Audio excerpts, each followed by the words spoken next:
तो चलिए शुरू करते हैं। सर, आप हमेशा बोलते हैं कि आत्मनिर्भर बनो। कैसे बने सर? किडनी बेच दे या फिर आंखें बेच दे? बहुत अच्छा जवाब दीजिए। तेरे पास कोई और रास्ता है? ना तो देखिए, जवाब दो। हाँ हाँ, ना तो किडनी बेचने की जरूरत है, ना तो कोई और आपको कुछ और ऐसे करने की जरूरत है। देश आगे बढ़ रहा है, देश के साथ चलिए। देश आप भी ठीक रहेंगे, देश भी ठीक रहेगा। आज देश की स्थिति आज देश की जो आज देश की स्थिति है, इतनी मजबूत स्थिति है जहां पर आप जैसे युवा पीढ़ी को मैं कहता हूं कि जो खुशकिस्मत है कि आज हिंदुस्तान में पैदा हुए हैं, इसलिए कि युवा पीढ़ी के लिए जो जितनी जो अपॉर्चुनिटीज इंडिया में है, शायद दुनिया के किसी कोने में नहीं है। झूठ है। सबसे सवाल है कि एज ए स्टूडेंट हम डेली ट्रेवल करते हैं, डेली इतनी प्राइसेस हाई होती जा रही है डे बाय डे। तो मिडिल क्लास फैमिली से हम सब बिलोंग करते हैं बेसिकली। तो मिडिल क्लास फैमिली में क्या हाल होगा, क्योंकि ज्यादातर में एक ही अर्निंग पर्सन होता है। तो उनमें जब day by day prices hike होती जाएगी तो घर में, आप कह रहे हैं घर में घर बनवाया, जब घर में खाने के लिए कुछ नहीं होगा तो वो घर किस काम का? बताइए। नहीं, देखो ऐसा है कि ये पेट्रोल के प्राइसेस हो, डीजल के प्राइसेस हो या महंगाई हो, महंगाई तो कंट्रोल पे है। पिछले अगर आप देखो सीपीआई इंडेक्स देखिए तो आप कंट्रोल में है। लेकिन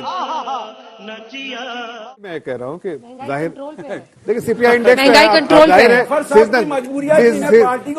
सीजनल फैक्टर की वजह से थोड़ी चीजों के दाम बढ़ते हैं, लेकिन आप बहुत सारी चीज के दाम बढ़ते हैं तो बहुत सारी चीज के दाम घटते भी हैं। आप वो देखा होगा पिछले नहीं, आप देखिए नहीं, बहुत सारे बिल्कुल घटा है। आप देखे लगा मेरा मजाक। 5% है जो नॉर्मल इन्फ्लेशन है।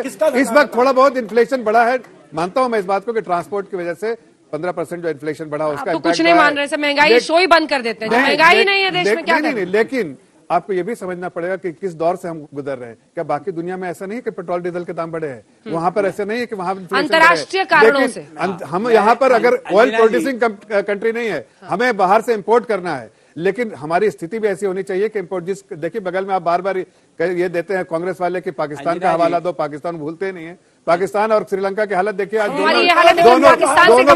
दोनों ने सस्ते में पेट्रोल। इनकी रिसर्च श्रीलंका में जो बुरी हालत हुई है, वो एकदम ऑर्गेनिक खेती पे चले गए।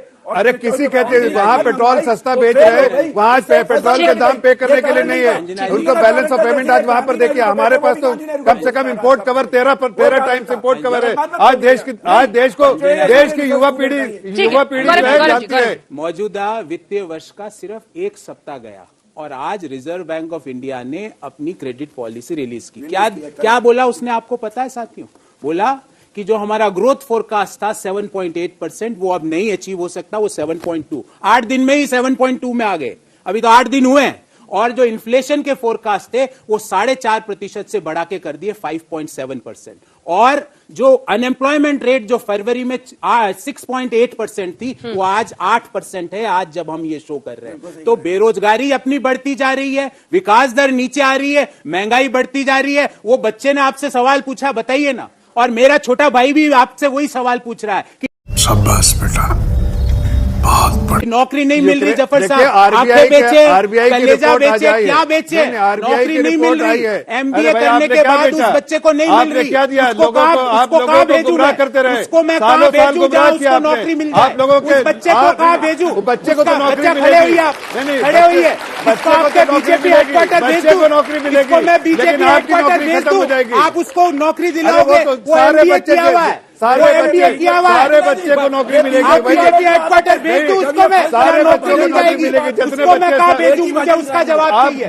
उस बच्चे का जवाब दिलवाओ मुझे। बच्चे कहाँ बीजेपी हेडक्वार्टर जाना है, वहाँ ये नौकरी दिलवाएंगे। सब जगह बीजेपी हेडक्वार्टर जाओ, वहीं नौकरी मिलेगी। इकोनॉमी में तो नहीं होगा।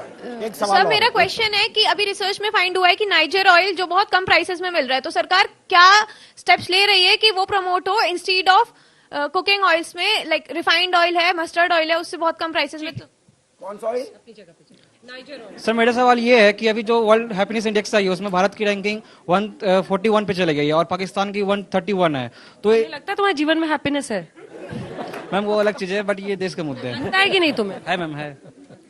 तो ये जो आपने तो बीबीसी रिपोर्ट ने दिया था कि जो हैप्पीनेस इंडेक्स जो इंडिया की गिरी है वो उसके पीछे महंगाई है और बेरोजगारी है। तो फिर ये कब तक कंट्रोल में आएगा?